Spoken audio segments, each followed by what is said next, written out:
When we think of the Roman Empire, we usually picture lines on a map pushing outward, or massive columns of identical legionaries marching in perfect unison across a battlefield. But geography is never conquered by abstract forces. It is paid for, acre by acre, with the blood and bone of individual men. Today, we measure Rome's success through its surviving architecture. Structures like the Colosseum project an image of untouchable authority, built by a state with seemingly infinite resources. To understand how that authority actually functioned on the ground, we have to ignore the marble monuments and look directly into the dirt. This is a single fallen legionary, preserved in his wooden trench.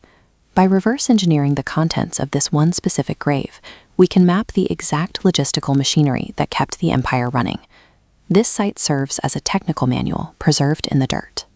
These artifacts and burial methods point toward a rigid administrative framework that supported every Roman expansion. Look directly at the rusted iron plate still covering the soldier's torso. This is lorica segmentata, banded iron armor. It was designed to be mass-produced in state factories, meaning any broken strap or cracked plate could be instantly swapped out with a standardized replacement part from a centralized quartermaster. Producing thousands of these identical iron suits required staggering economic investment. Because of that cost, standard military protocol demanded that quartermasters strip this gear from the dead to immediately reissue it to living recruits. That economic value jumps even higher when we look at the gallia, or helmet. The complex, hinged bronze instruction took highly skilled labor to forge, making it one of the most valuable items an infantryman carried.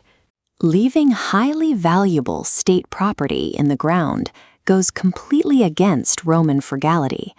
Finding a fully armored corpse indicates the burial detail was either operating under extreme battlefield panic or executing a highly unusual ceremonial honor.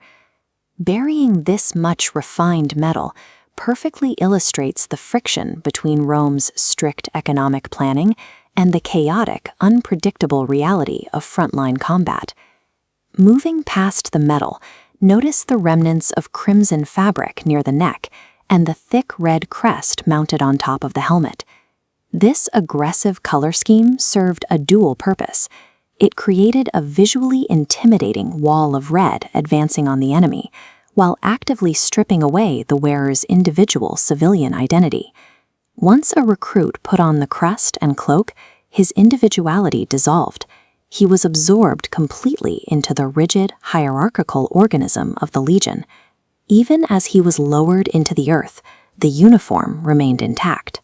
The state claimed him as a military asset to the very end, prioritizing his function as a soldier over his identity as a human being.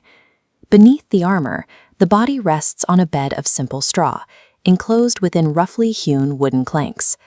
This woodwork was paid for through collegia funeraticea, essentially military burial clubs.